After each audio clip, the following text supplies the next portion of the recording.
എൻ്റെ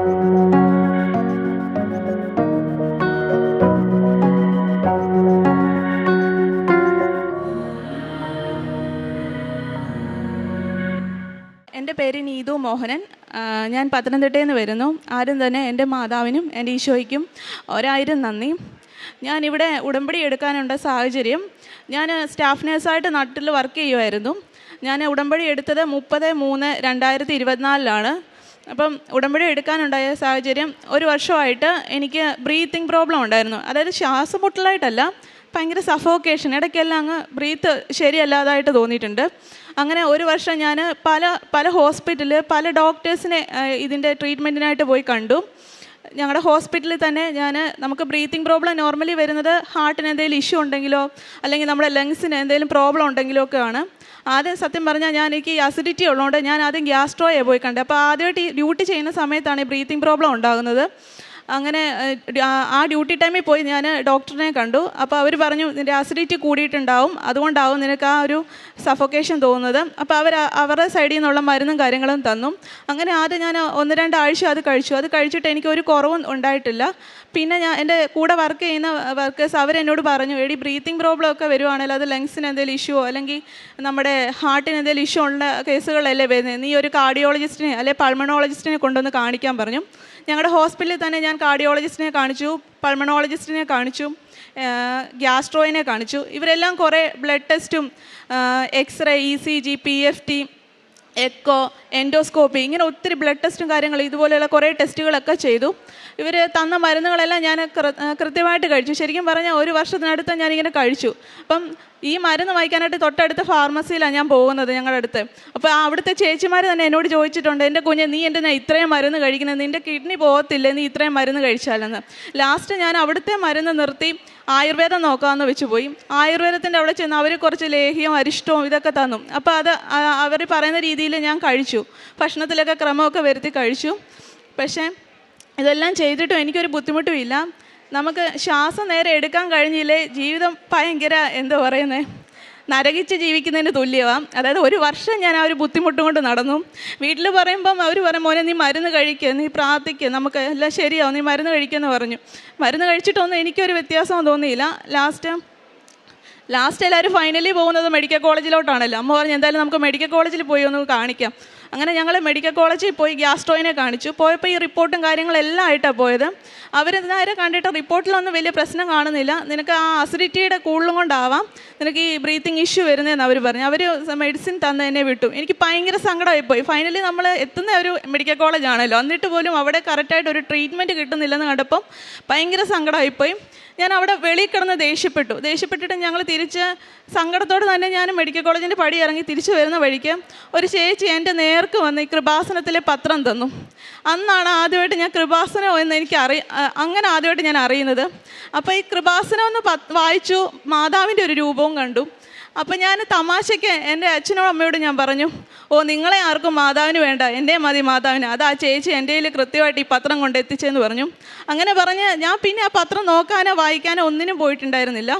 പിന്നെ ഇത് കഴിഞ്ഞ് അടുപ്പിച്ച് ഒരു 2 ദിവസം കഴിഞ്ഞപ്പോഴത്തേക്ക് എൻ്റെ യൂട്യൂബിൽ ഞാൻ വീഡിയോസ് കണ്ടുകൊണ്ട് കിടക്കുന്ന ഇടയിൽ കൃപാസനത്തിൽ സാക്ഷ്യം കയറി വരുന്നു.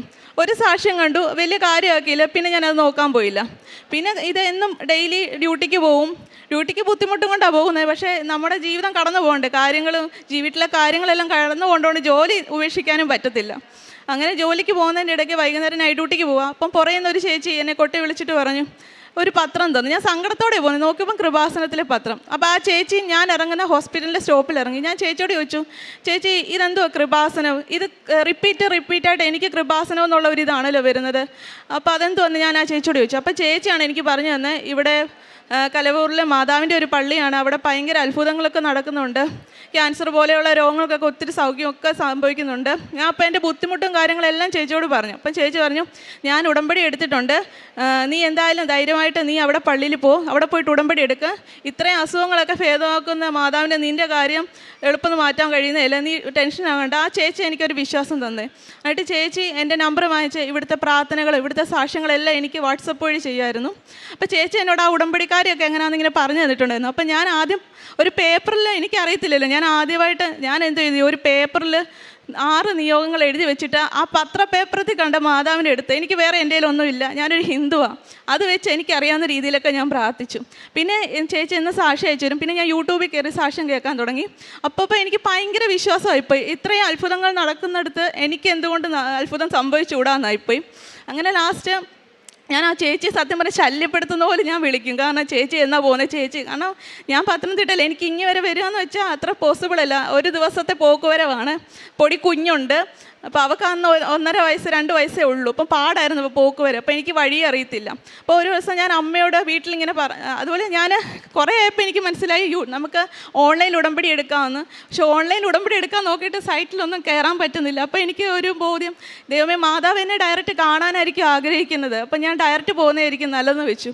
അങ്ങനെ ഞാൻ എൻ്റെ വീട്ടിൽ ഈ കാര്യം അച്ഛനും അമ്മയും ഇരിക്കുക, അവരോട് പറഞ്ഞു, അമ്മ ഇതുപോലെ കലവൂർ ഇവിടെ ഒരു മാതാവിൻ്റെ പള്ളിയുണ്ട് കൃപാസനം, നമുക്ക് അവിടെ ഒന്ന് പോയി നോക്കിയാലോ എന്ന് പറഞ്ഞു.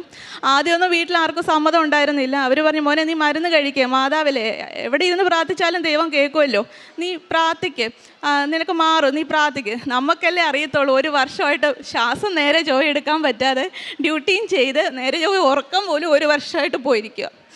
ഒത്തിരി സങ്കടമായിരുന്നു. അപ്പം ഞാൻ അമ്മയോട് പറഞ്ഞു, അമ്മേ നിങ്ങൾ ആര് വന്നില്ലെങ്കിലും കുഴപ്പമില്ല, ഞാൻ പോകുമെന്ന് പറഞ്ഞു. അപ്പം എൻ്റെ സങ്കടം കണ്ടപ്പം അമ്മ പറഞ്ഞു, സങ്കടപ്പെടേണ്ട, എന്നാൽ നമുക്ക് പോവാം. അപ്പോൾ എനിക്ക് ഈ ഡ്യൂട്ടി ചെയ്യുന്നതിനിടയിൽ ആഴ്ച ഒരു ഓഫാണ് കിട്ടുന്നത്. ആ ഓഫിൻ്റെ അന്ന് ഞാൻ ഇങ്ങനെ പ്ലാൻ ചെയ്തു. അപ്പോൾ അമ്മ പറഞ്ഞു, എടി കോട്ടയത്ത് ഒരു പള്ളിയുണ്ട്, അത് കൃപാസനമാണെന്ന് തോന്നുന്നു, നമുക്കന്ന് പോവാമെന്ന് പറഞ്ഞു. അപ്പം അമ്മയും ഞാനിവിടെ ഇങ്ങോട്ട് വരാനായിട്ട് ഇരിക്കുന്നത്. അപ്പം ഞാൻ തലേന്ന് ഞങ്ങൾക്ക് 2 പേർക്കും വഴി അറിയത്തില്ലല്ലോ. ഞാൻ നെറ്റിൽ നോക്കി ഈ കോട്ടയത്ത് ഏതാ കൃപാസനം ഉള്ളതെന്ന് നോക്കിയപ്പോൾ അങ്ങനെ ഒരു പള്ളിയെ അവിടെ കാണുന്നില്ല, വേറെ കുറേ പള്ളിയുടെ ഇതൊക്കെയാണ് കിട്ടുന്നത്. അപ്പോൾ എനിക്ക് മനസ്സിലായി കോട്ടയത്ത് അങ്ങനെ ഒരു പള്ളിയില്ല. പിന്നെ സെർച്ച് ചെയ്തപ്പോൾ ഈ കൃപാസനം എന്നടിക്കും മുഴുവൻ ആലപ്പുഴയാണ് വരുന്നത്. ഞാൻ പറഞ്ഞു, ആലപ്പുഴയിൽ ഇവരെ കോട്ടയത്ത് കൊണ്ടുപോകാമല്ലോ എന്നുള്ള, അപ്പോൾ ഞങ്ങൾക്ക് ഒരുവിധം അടുത്താണ് എന്നുള്ള ഇതിലിരിക്കും. അപ്പം പിന്നെയും പോയി ഞാൻ പറഞ്ഞു, അമ്മ ഇത് കോട്ടയത്തല്ല, ഇത് ആലപ്പുഴയിലുള്ള പള്ളിയാണ്, നമുക്ക് ആലപ്പുഴയിലാണ് പോകേണ്ടതെന്ന് പറഞ്ഞു. അപ്പോൾ അമ്മ പറഞ്ഞു, ഇത്രയും ദൂരം നമ്മൾ എങ്ങനെ പോകും, നമുക്ക് വഴിയൊന്നും അറിയത്തില്ലല്ലോ, നീ പൊടിക്കുഞ്ഞിനെ കൊണ്ട് നമുക്ക് അങ്ങ് വരെ പോകുന്ന പോസിബിൾ ആണോ എന്നൊക്കെ എന്നോട് ചോദിച്ചു. എനിക്ക് ദേഷ്യമായിപ്പോൾ. ഞാൻ പറഞ്ഞു, ആരും വരണ്ട, ഞാൻ തന്നെ പൊക്കോളാം, മാതാവ് കാണും തുണയായിട്ടെന്ന് പറഞ്ഞു. എൻ്റെ വാശി കണ്ടിട്ട് അമ്മ ലാസ്റ്റ് സമ്മതിച്ചു. അമ്മ പറഞ്ഞു, എന്നാൽ നമുക്ക് രാവിലെ പോവാം, ഇതുപോലെ പള്ളിയിൽ പോകാമെന്ന് പറയും. അങ്ങനെ രാവിലെ 6 മണിയായപ്പം വീട്ടിൽ നിന്ന് ഇറങ്ങി തിരുവല്ല ബസ് സ്റ്റാൻഡിലെത്തി. എനിക്ക് സത്യം പറഞ്ഞാൽ മനസ്സിൽ ഭയങ്കര സങ്കടമാണ്. ഞാൻ പറഞ്ഞു, എൻ്റെ അവസാന പ്രതീക്ഷയായി, ഇത്രയും ഡോക്ടേഴ്സിനെ കാണിച്ചു, ആരും കറക്റ്റായിട്ട് ഒരു ട്രീറ്റ്മെൻറ്റ് തരുന്നില്ല, എത്ര കാലം ഇങ്ങനെ ജീവിക്കും എന്നുള്ളൊരു സങ്കടം. തിരുവല്ല ബസ് സ്റ്റാൻഡിലെത്തിയപ്പോൾ ഞാൻ മനസ്സിൽ മാതാവിനോട് പറഞ്ഞു, മാതാവേ പൊടിക്കുഞ്ഞിനെ കൊണ്ടാണ് ഞാൻ വരുന്നത്, ഇത്രയും ദൂരെ വരുന്നത്, എൻ്റെ അമ്മയ്ക്ക് വഴി അറിയത്തില്ല, എനിക്കും വഴി അറിയത്തില്ല, നീ ഞങ്ങൾക്ക് വഴി കാണിച്ചു തരണം. ഈ ഒറ്റ ഒരു വാക്ക് പറഞ്ഞോളൂ. എൻ്റെ ഫ്രണ്ടിൽ കൂടെ ഒരു ചേച്ചി കൃപാസനമെന്ന് പറഞ്ഞു പോകുന്നതുകൊണ്ട് എനിക്ക് ഒറ്റ ചെവിയല്ല ഞാനത് കേട്ടു. ഞാൻ പറഞ്ഞു, അമ്മ ഒരു ചേച്ചി കൃപാസനമെന്ന് അമ്മ പറഞ്ഞു പോയെന്ന്. ഞാൻ പുറകെ പോയി ചേച്ചിട്ട് ഞാൻ വിളിച്ചു, ചേച്ചി നിങ്ങൾ എവിടെ പോകാൻ ചോദിച്ചു. അപ്പോൾ അവർ പറഞ്ഞു, പോണം ഞങ്ങൾ കൃപാസനത്തിൽ പോകുമെന്ന് ചോദിച്ചു. ഞാൻ പറഞ്ഞു, ഉടമ്പടി എടുക്കാൻ പോകണോ?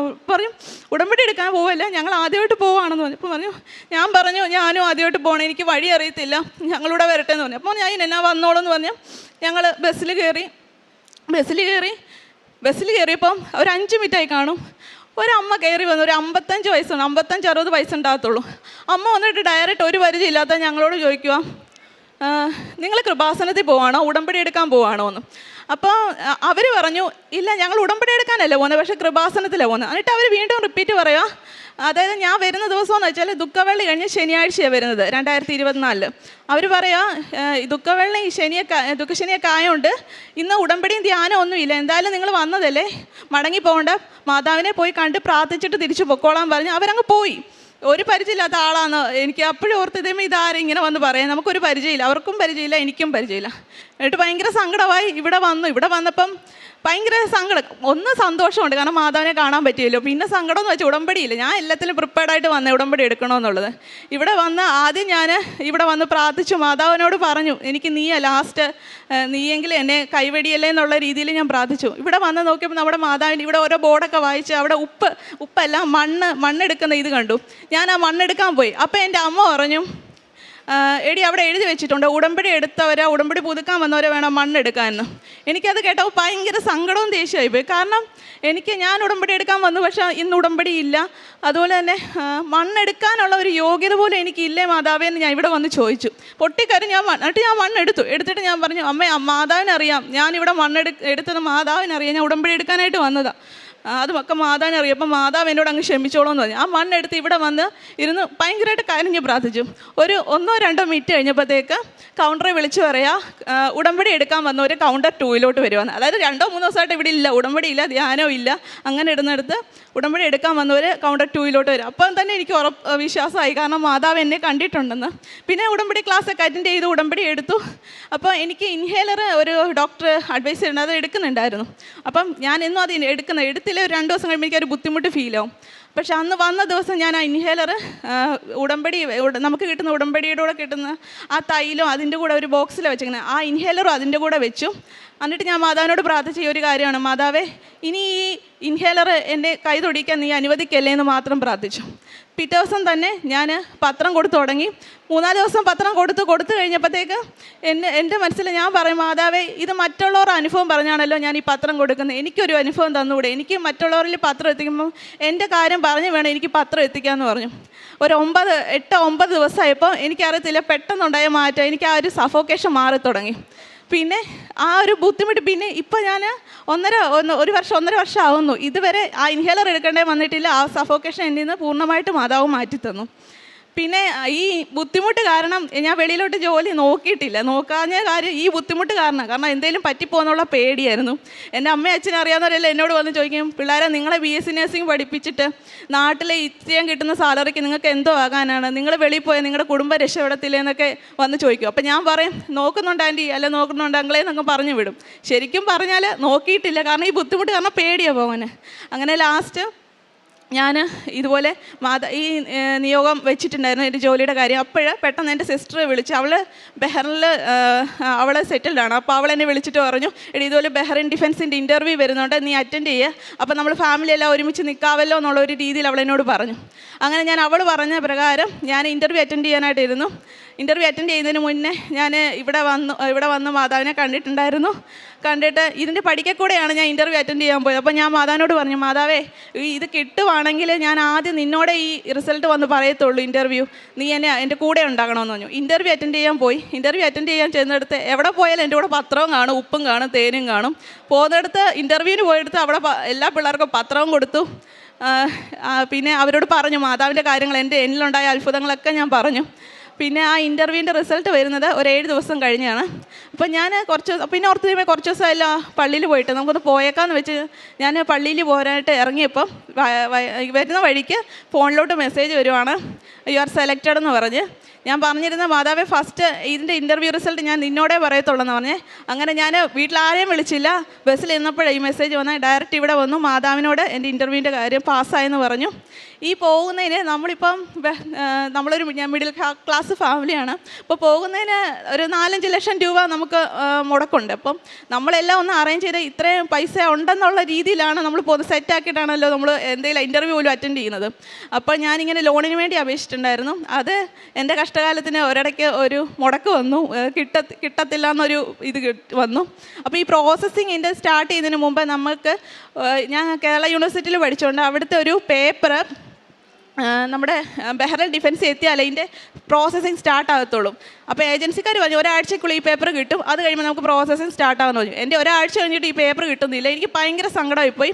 ഇതെൻ്റെ ഇങ്ങനെ മുടക്ക് വരുന്ന മാതാവ് തന്ന ജോലിയല്ലേ എന്നൊക്കെ ഓർത്തു. അപ്പോൾ തലേ ദിവസം ഞാൻ എന്ത് ചെയ്തു, ആദ്യമായിട്ട് ഡേറ്റ് എഴുതി ഞാൻ പ്രാർത്ഥിച്ചു. അതായത് ഇന്ന് നൈറ്റ് ഡ്യൂട്ടിക്ക് പോകണം, ഇന്ന് വൈകിട്ട് എഴുതി പ്രാർത്ഥിച്ചു വെച്ചു, മാതാവേ നാളെ വൈകുന്നേരം, ഒരാഴ്ച കഴിഞ്ഞു, നാളെ വൈകുന്നേരം 5 മണിക്കിപ്പുറം എൻ്റെ ഈ പേപ്പർ ബഹ്റിനിലെത്തിയെന്ന്, ഡിഫൻസിലെത്തിയെന്ന് ഒരു മെയിൽ എനിക്ക് തരണമേന്ന് പ്രാർത്ഥിച്ചു. അതിൻ്റെ പിറ്റേ ദിവസമാണ് ഇതറിയുന്നത്. നൈറ്റ് കഴിഞ്ഞപ്പോൾ ലോണ് ശരിയാകത്തില്ല എന്നുള്ള കാര്യം അറിഞ്ഞത്. തകർന്നു പോയി. സത്യം പറഞ്ഞാൽ ഇത്രയും നമ്മൾ ഒത്തിരി പ്രതീക്ഷയില്ല, മാതാവ് തന്ന ജോലിയല്ലേ, വലിയ ആഗ്രഹത്തിലിരുന്നതാണ് ജീവിതം എന്തെങ്കിലുമൊക്കെ ആകുമെന്നുള്ള രീതിയിൽ. വീട്ടിൽ വരുന്ന നൈറ്റും കഴിഞ്ഞ് പിന്നെ കരഞ്ഞുകൊണ്ടാണ് വന്നത്. ഞാൻ പറഞ്ഞു, അമ്മ ഇതുപോലെ ലോണ് ശരിയാകത്തില്ല, അതുപോലെ എൻ്റെ ആ പേപ്പർ എത്താതെ എനിക്കൊന്നും ചെയ്യാൻ പറ്റത്തില്ലെന്ന് പറഞ്ഞു. സങ്കടപ്പെട്ട് എവിടെ നൈറ്റ് കഴിഞ്ഞ് വന്നാലും വരുമ്പോൾ 9 മണിയൊക്കെ ആവുമായിരിക്കും വീട്ടിൽ. എന്നാ പറഞ്ഞാലും രാവിലത്തെ 5:30 ചെല്ലേണ്ട പ്രാർത്ഥന ഞാൻ 10 മണിക്ക് എനിക്ക് ചൊല്ലുന്നത്. പ്രെയർ ചെയ്തിട്ടേ ഞാൻ കിടക്കത്തുള്ളൂ. കിടന്ന് ഒരു 2-2:30 ആയപ്പോഴത്തേക്ക് വീട്ടുകാരും ആകെ സങ്കടത്തിലായി. 2-2:30 ആയപ്പോഴത്തേക്ക് എൻ്റെ ഹസ്ബൻഡ് വിളിച്ചിട്ട് എന്നോട് പറയാം, ഭയങ്കര ഹാപ്പിയായിട്ട് വിളിച്ചു പറയും. ഞാൻ പറഞ്ഞു, നിങ്ങൾ എന്തിനാണ് ഇത്ര സന്തോഷിക്കുന്നത്, ഞാൻ ആകെ തകർന്ന് നിൽക്കുമല്ലേ, എനിക്ക് പോകാൻ പറ്റാത്തൊരവസ്ഥയില്ലേ. അപ്പം പറഞ്ഞു, നിനക്ക് സന്തോഷിക്കാൻ 2 ന്യൂസ് ഉണ്ടെന്ന് പറഞ്ഞു. അപ്പം ഞാൻ ചോദിച്ചു, എന്തോ ചേട്ടായി. അപ്പം പുള്ളി പറഞ്ഞു, നിൻ്റെ ആ ഒരു പേപ്പർ ബഹ്റിൻ ഡിഫൻസിൽ പേപ്പർ ഇന്ന് 2:30 അവിടെ എത്തിയെന്ന് ചേട്ടായിക്ക് മെയിൽ വന്നെന്ന് പറഞ്ഞു. ഞാൻ അന്ന് വൈകിട്ട് 5 മണിക്കുള്ളിൽ എനിക്ക് ആ പേപ്പർ അവിടെ ചെല്ലണമെന്നാണ് ഞാൻ പ്രത്യേകം. മാതാവ് വന്ന് 2:30 എൻ്റെ പേപ്പർ എത്തിച്ചു. അതുപോലെ തന്നെ എൻ്റെ 4 വർഷമായിട്ട് മുടങ്ങിക്കിടന്ന PF 86,000 രൂപ. ഞാൻ പൈസയ്ക്ക് വേണ്ടി കരഞ്ഞ ദിവസം ഇവിടെ പോകാനായിട്ട് 86,000 രൂപ എൻ്റെ അക്കൗണ്ടിൽ ക്രെഡിറ്റ് ആയെന്ന് പറഞ്ഞ് ഇത് മെസ്സേജ് വന്നിരിക്കുന്നു. എനിക്ക് പിന്നെ അത് കണ്ടപ്പോൾ ഞാനിപ്പോൾ ഈ പേപ്പർ എടുത്ത് ചേട്ടാ ഇത് കണ്ടോ, ഞാൻ തലേന്ന് എഴുതി വെച്ച ഒരു കാര്യമാണ്. പൈസയ്ക്ക് വേണ്ടി ഞാൻ കരഞ്ഞ ദിവസം മാതാവ് ആ കൃത്യം ഡേറ്റിൽ എനിക്ക് 86,000 രൂപ എത്തിയെങ്കിൽ, ഞാൻ 2.5 ലക്ഷം രൂപ ലോൺ എടുക്കാൻ ഉദ്ദേശിച്ചത്, 86,000 എത്തിക്കുമെങ്കിൽ ബാക്കി മാതാവ് കരുതിക്കോളുമെന്ന് എനിക്ക് ഉറച്ച വിശ്വാസമായി. പിന്നെ ഒന്നും നോക്കിയില്ല, ബാക്കി പ്രോസസ്സും കാര്യങ്ങളെല്ലാം മുന്നോട്ട് നീക്കി. 2 ദിവസം കഴിഞ്ഞപ്പം ഈ ലോൺ തരില്ല എന്ന് പറഞ്ഞ ആൾക്കാർ തന്നെ തിരിച്ച് വിളിച്ച് ലോൺ ഓക്കെ ആക്കിയും തന്നു. എനിക്ക് വേണ്ടതിലേറെ എടുക്കാമായിരുന്നു, പക്ഷേ നമ്മൾ 86,000 രൂപ കിട്ടിയുണ്ട്, അത് കുറച്ചെടുത്തത്. അങ്ങനെ ബാക്കി 3.5 മാസം കൊണ്ട് ഒരു തടസ്സവും കൂടെ സ്മൂത്തായിട്ട് പോയി എല്ലാ കാര്യങ്ങളും. 3.5 മാസം കൊണ്ട് എനിക്ക് ബഹ്റൈൻ ഡിഫൻസിൽ ജോലിക്ക് കയറാനായിട്ട് കഴിഞ്ഞു. ഞാനിവിടെ ഇപ്പം വർക്ക് ചെയ്യുന്നത് സാലറിയിൽ 3-4 ഇരട്ടി ഇപ്പം ഞാൻ വാങ്ങിക്കുന്നുണ്ട്. അതെല്ലാം എൻ്റെ മാതാവിൻ്റെ അനുഗ്രഹം കൊണ്ട് മാത്രമാണ്. അതുപോലെ തന്നെ മാതാവിൻ്റെ അനുഗ്രഹത്താൽ എനിക്ക് ഇന്ന് നാട്ടിൽ ഞാനിപ്പോൾ ലീവിന് വന്നതാണ്. എനിക്ക് 10 സെൻറ്റ് സ്ഥലം വാങ്ങിക്കാനായിട്ട് കഴിഞ്ഞു. പിന്നെ NHR എക്സാം, അവിടുത്തെ ലൈസൻസ് എക്സാമാണ്, അത് ഞാൻ ഉടമ്പടിയിൽ വെച്ചിട്ടുണ്ടായിരുന്നു. അതൊക്കെ ഒരു തടസ്സവും കൂടാതെ എനിക്ക് ആ ഒരു എക്സാം ഫസ്റ്റ് അറ്റൻഡിൽ തന്നെ പാസ്സാകാനായിട്ട് മാതാവ് സഹായിച്ചു. പിന്നെ അവിടെ വർക്ക് ചെയ്തുകൊണ്ടിരിക്കുന്ന സമയത്ത് എൻ്റെ വയറിലൊരു തടുപ്പ് വന്നു. അപ്പോൾ ഇതുപോലെ ആദ്യം പ്രൈവറ്റ് ഹോസ്പിറ്റലിൽ കാണിച്ചപ്പോൾ അവർക്കാകെ ഒരു ഡൗട്ട്ഫുള്ളായിട്ടുള്ള രീതിയിൽ അവർ നിന്നത്. ഒരു ചിരിച്ചോണ്ട് ടെസ്റ്റ് ചെയ്യാൻ വന്ന ആൾക്കാർ മുഖമൊക്കെ അങ്ങ് മാറി. എനിക്കത് കേട്ടപ്പോൾ എനിക്ക് ഡൗട്ട് അടിച്ചു, എന്തോ ഇതിങ്ങനെ തടിപ്പാവുമ്പോൾ നമ്മൾ ചിന്തിക്കുമല്ലോ, നഴ്സുമാരോ ഒന്നാതെ. അപ്പം പിന്നെ അവർ പറഞ്ഞു, നീ ഇത് അൾട്രാസൗണ്ട് ചെയ്തു, അത് കഴിഞ്ഞിട്ട് പറഞ്ഞു ഇത് അർജൻറ്റായിട്ട് ഒരു CT ചെയ്യണം, ബയോപ്സി ചെയ്യണമെന്ന് എന്നോട് പറഞ്ഞു. ഞാൻ ആകെ തകർന്നു പോയി. നമ്മൾ അങ്ങോട്ട് കയറിയതേ ഉള്ളൂ, നമ്മുടെ ജീവിതം ഒന്നും ആയില്ല. അങ്ങോട്ട് ചെന്നപ്പോൾ ഇങ്ങനെയൊക്കെ കേട്ടപ്പം ഭയങ്കരമായിട്ട് സങ്കടമായിപ്പോയി. പിന്നെ നമ്മൾ ഡിഫൻസിൽ വർക്ക് ചെയ്യുമ്പം ഇവർ ഔട്ട്സൈഡ് ഹോസ്പിറ്റലിലെ പ്രൈവറ്റ് ഹോസ്പിറ്റലിലെ റിപ്പോർട്ടൊന്നും എടുക്കത്തില്ല. അപ്പം ഗവൺമെൻറ് ആയതുകൊണ്ട് നമ്മളൊരു കൺസൾട്ടേഷന് തന്നെ 1-2 ആഴ്ച വെയിറ്റ് ചെയ്യണം. പിന്നെ അവിടെ ചെന്നു, ഫസ്റ്റ് ആദ്യം തൊട്ട് തുടങ്ങി കൺസൾട്ടേഷൻ കണ്ടു. അത് കഴിഞ്ഞപ്പോൾ ഒരു USG ചെയ്തു, അൾട്രാസൗണ്ട് ചെയ്തിട്ട് ഒരു CTയുടെ, അതായത് നമ്മുടെ ഫൈനൽ റിപ്പോർട്ടിന് അറിയണമെങ്കിൽ എന്തോന്ന് അറിയണമെങ്കിൽ CT ചെയ്യണം, ബയോപ്സി ചെയ്യണം. ഈ CTക്ക് എനിക്ക് കിട്ടിയത് 1 മാസം കഴിഞ്ഞ ഒരു ഡേറ്റ് കിട്ടുന്നത്. ഞാൻ ആകെ സങ്കടപ്പെട്ടു. ഇതേ സെയിം ടൈം എൻ്റെ നാട്ടിൽ എൻ്റെ കുഞ്ഞ് ഹോസ്പിറ്റലിൽ അഡ്മിറ്റ്. അവളെ ആൻറ്റിബയോട്ടിക് IV വേണമെന്ന് പറഞ്ഞാൽ അവൾക്ക് പനിയും കഫക്കെട്ടും കൂടി അവളെ അഡ്മിറ്റാക്കി. ഞാൻ ആകെ അപ്പോൾ എൻ്റെ ചേട്ടായി ഇപ്പം ഈ ഒരു വിഷയം അറിഞ്ഞപ്പോൾ എൻ്റെ ചേട്ടായി എൻ്റെ കൂടെ ഉണ്ടായിരുന്നു. അപ്പോൾ ചേട്ടായി നാട്ടിൽ പോയി. അപ്പം ചേട്ടായിട്ട് പറഞ്ഞു, ചേട്ടായി പോയി ഉടമ്പടി എടുക്കുക, എന്നിട്ട് ഈ വിഷയം വെച്ചിട്ട് നമുക്ക് ഉടമ്പടി എടുക്കാമെന്ന് പറഞ്ഞ് ചേട്ടായി നാട്ടിൽ വന്നു. ചേട്ടായി ഉടമ്പടി എടുത്ത് നേരെ വരുന്ന കുഞ്ഞിൻ്റെ ഹോസ്പിറ്റലിലോട്ട്. കുഞ്ഞ് 5 ദിവസം കഴിഞ്ഞപ്പോൾ ഡിസ്ചാർജായി. അത് കഴിഞ്ഞപ്പോൾ അമ്മ കിടക്കുന്നു ന്യൂമോണിയ ആയിട്ട്. അമ്മ 5 ദിവസം അഡ്മിറ്റ്. ഒരാളെ വീട്ടിൽ നിന്ന് അങ്ങോട്ട് കൊണ്ടുപോയി, അടുത്ത ആളെ വീണ്ടും ഹോസ്പിറ്റലിലോട്ട് കൊണ്ടുപോയി. വീണ്ടും അമ്മ 5-6 ദിവസം അഡ്മിറ്റ്. അമ്മ ഡിസ്ചാർജായി 6 ദിവസം കഴിഞ്ഞപ്പം വീണ്ടും കുഞ്ഞ് അഗെയിൻ അഡ്മിറ്റ്. അപ്പോൾ ഓട്ടൈറ്റിസ് മീഡിയ ഒക്കെ ആയിട്ട് ഭയങ്കര ഇതായിട്ട്. അപ്പോഴത്തേക്ക് ഞാൻ അങ്ങ് തകർന്നു പോയി. കാരണം എനിക്ക് എൻ്റെ ഒരു വിഷയം എൻ്റെ വീട്ടിൽ പറഞ്ഞിട്ടേ ഇല്ല, ഇങ്ങനെ വയറിൽ ഇങ്ങനെ ഒരു ഇഷ്യൂ ഉണ്ടെന്നുള്ള കാര്യം. അവരാകെ കുഞ്ഞിൻ്റെ ആ ഒരു ഇതും വീട്ടിലെ സാഹചര്യത്തിൽ അവരാകെ വിഷമിച്ചിരിക്കുമോ. എനിക്കാകെ പറയാനും കൂട്ടുമുള്ള അവിടെ അങ്ങ് മാതാവുണ്ട്. ഞാൻ കിടപ്പും കഴിവുമല്ല, മാതാവിന് എവിടെ പ്രാർത്ഥിക്കുന്നോ അവിടെ തന്നെ. കാരണം എനിക്ക് റൂമിൽ ഞാൻ മാത്രമേ ഉള്ളൂ, എനിക്ക് സംസാരിക്കാനും എനിക്ക് പറയാനും എനിക്ക് മാതാവ് മാത്രമേ ഉള്ളൂ. കാരണം എനിക്ക് വീട്ടിൽ ഈ കാര്യം പറയാൻ പറ്റില്ല. അവരാകെ സങ്കടത്തിരിക്കുക, ഹോസ്പിറ്റലിൽ ആ ഒരു ഇഷ്യൂസായിട്ട് ഇരിക്കുമോ. പക്ഷേ ഈ വിഷയം വെച്ച് ഞങ്ങൾ പ്രാർത്ഥിച്ചു, ഭയങ്കരമായിട്ട് പ്രാർത്ഥിച്ചു. എന്നും തൈലമൊക്കെ വയറിൽ കുരിശ് വരച്ച് പ്രാർത്ഥിക്കുമായിരുന്നു, ഉപ്പ് കഴിക്കുമായിരുന്നു, തേൻ കഴിക്കുമായിരുന്നു. അങ്ങനെ ഇവൾ ഹോസ്പിറ്റലിൽ കിടക്കുമ്പോൾ പറയായിരുന്നു, IV ലൈനൊക്കെ കിടക്കുമ്പോഴത്തേക്ക് മാതാവിൻ്റെ തൈലം തൂക്കമ്മേ, മോന് വേദന തൈലം തൂക്കുക, ഈ IV ക്യാനിൽ ഇട്ടേക്കുന്നത്. അപ്പോൾ ഇവൾക്ക് ഭയങ്കര ഒരു വിശ്വാസം മാതാവെന്ന് പറയുന്നത്. ഇവിടെ ഫ്രണ്ട് പോലെ ഇവളെവിടെ കണ്ടാലും മാതാവിനെ കണ്ട ഫ്ലൈയിങ് കിസ് കൊടുക്കും. അപ്പോൾ അവൾക്ക് ഭയങ്കര ഒരു വിശ്വാസം. അപ്പം ഇത് വന്നിട്ട് ചേട്ടൻ ഇതെല്ലാം കേസ് കഴിഞ്ഞ് തിരിച്ചു വന്നു. എന്നിട്ട് എന്നെ CTക്ക് കൊണ്ടുപോയി ബയോപ്സി വിട്ട് മാതാവിനോട് ആദ്യം ബയോപ്സിയുടെ സാധനം 8-9 ദിവസത്തിനുള്ളിൽ നമ്മൾ റിപ്പോർട്ട് കിട്ടുന്നത്. പക്ഷേ എൻ്റെ റിസൾട്ട് വീണ്ടും ലേറ്റ് ചെയ്തോ വേറെ എടുത്തോട്ടൊക്കെ അയച്ചിട്ടുണ്ടെന്ന് പറഞ്ഞു. അതുകൂടെ കേട്ടപ്പോഴത്തേക്ക് ഭയങ്കര ടെൻഷനായിപ്പോയി.